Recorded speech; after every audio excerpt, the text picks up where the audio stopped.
Oi pessoal, mais uma semana, mais um vídeo. Pessoal, antes da gente começar o episódio 4 sobre a reforma protestante, eu vou fazer aquele pedidinho para vocês. Se inscrevam no canal Dose de História, deixem um joinha, me sigam no Instagram, Leandro Faria Historiador, e apertem o sininho das notificações, tá ok? Então vamos lá, pessoal. Como a gente tem discutido até agora, no primeiro vídeo eu trouxe para vocês uma contextualização da mentalidade que levou ao pensamento reformador da Igreja Católica. No segundo, pessoal, eu trouxe para vocês um pouco do contexto alemão e traços biográficos e teológicos de Martinho Lutero.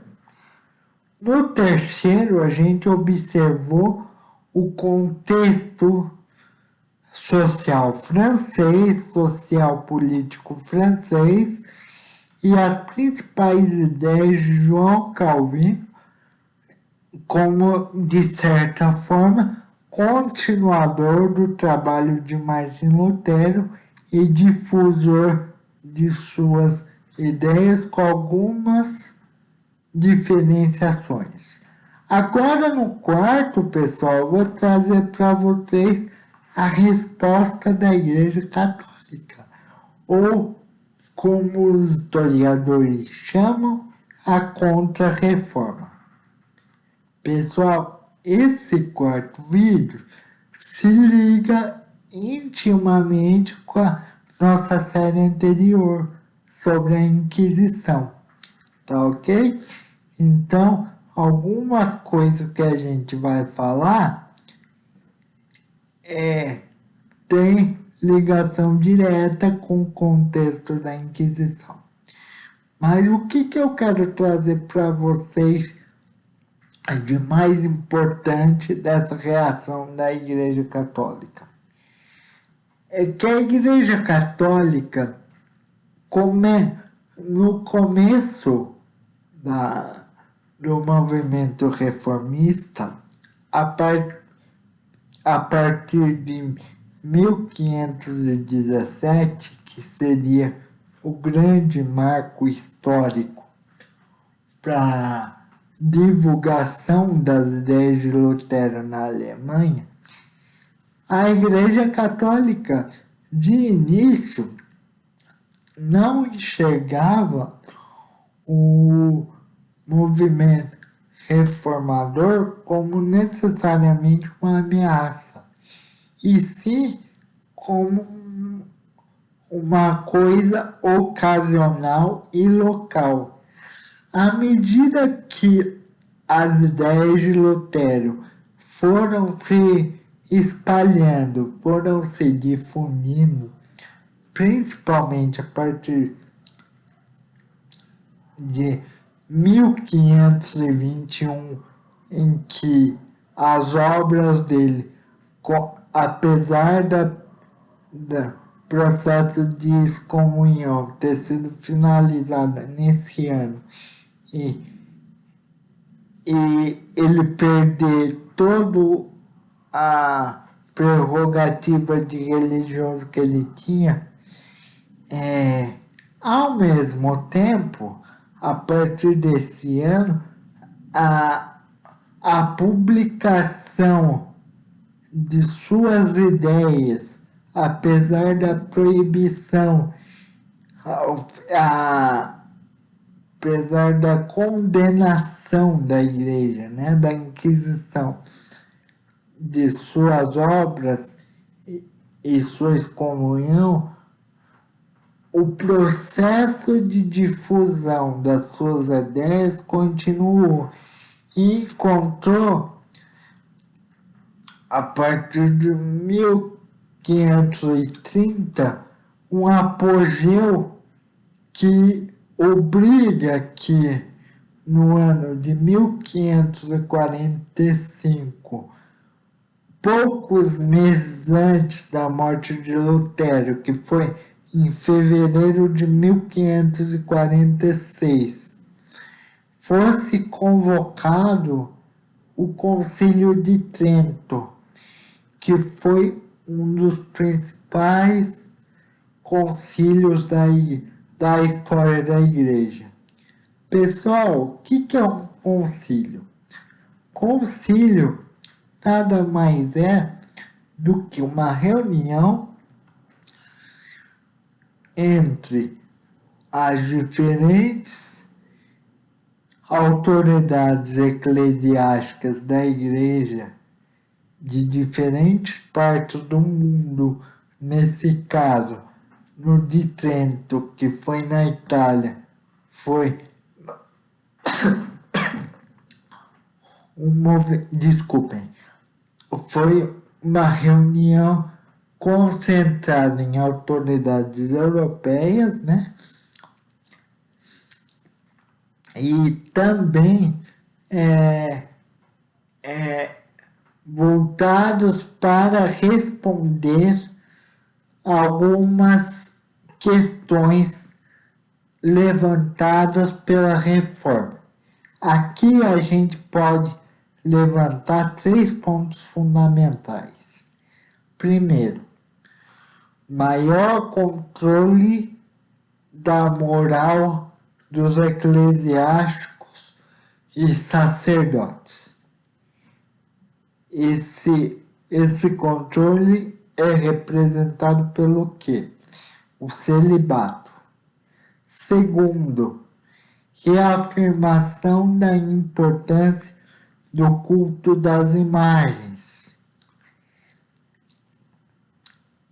Uma vez que o culto das imagens foi um dos principais argumentos do movimento reformador, sendo que Martim Lutero e Calvino julgavam que o culto das imagens não era necessário.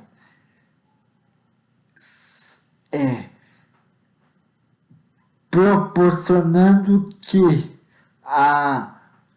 o próprio fiel era capaz de estabelecer contato com a graça divina sem necessariamente depender de intermediários, que nesse caso seriam tanto os sacerdotes na esfera humana, como também na esfera sobrenatural, os santos.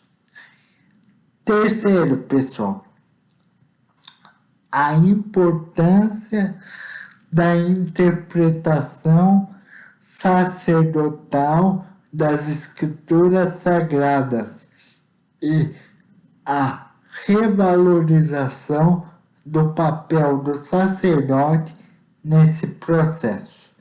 Entre outras coisas, tá, pessoal? Eu peguei só o centro das questões do Concílio de Trento, que durou de 1545 a 1564, embora nos documentos históricos oficiais do concílio se declare que o concílio se encerra no pontificado do Papa Paulo III no ano de 1563, mas o último documento conciliar é publicado em janeiro de 1564, então por isso que eu particularmente considero como término da reunião o ano de 1564. Quando a gente vê as consequências dessa reunião práticas, podemos afirmar que O Concílio de Trento, de certa forma, institucionalmente, foi a saída que a Igreja Católica encontrou em seu conjunto para a manutenção de sua unidade e tentativa de controle desse movimento reformador. A segunda consequência prática, a visualização da Igreja Católica da real necessidade de mudança e reforma na relação entre a teologia e os seus representantes, se concentrando especificamente também na formação das novas gerações de sacerdotes, principalmente sobre o ponto de vista técnico. A partir do Concílio de Trento, as indicações deixaram um pouco de lado a dimensão política e passaram para uma dimensão mais técnica, mais aprofundada, voltada para o serviço sacerdotal. O que, de certa forma, a gente pode concluir disso tudo, pessoal, é que os reformadores, em última instância, atingiram seu objetivo, né? Porque se não tivesse atingido a reforma protestante, não teria provocado o Concílio de Trento e não teria provocado o movimento de mudança no interior da Igreja Católica.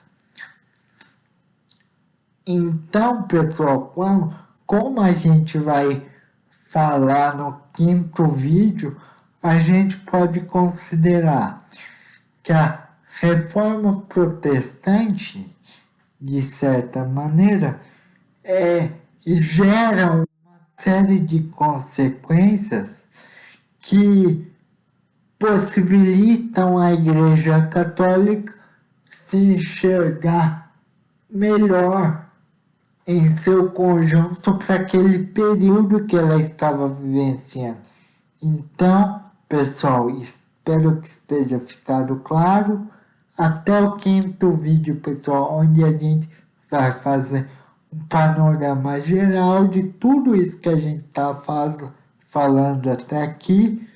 E um alerta, pessoal, eu tinha falado para vocês que eu ia falar no quinto vídeo sobre a reforma protestante no Brasil. Isso é impossível, tá? Eu cometi um erro histórico aqui.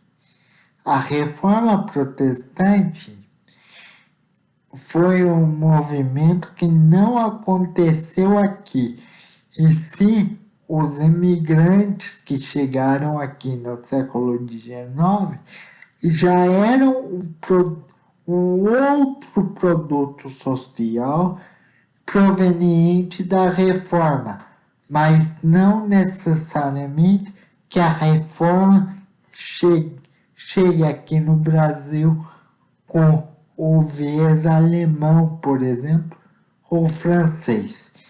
Tiveram influência, sim, mas não uma reforma estabelecida aqui, e sim uma consequência vinda com os imigrantes, ok? Espero que tenha ficado claro. Até o quinto vídeo, pessoal, onde a gente vai fechar junto esse tema tão importante. Grande abraço, até a próxima semana. Tchau, tchau.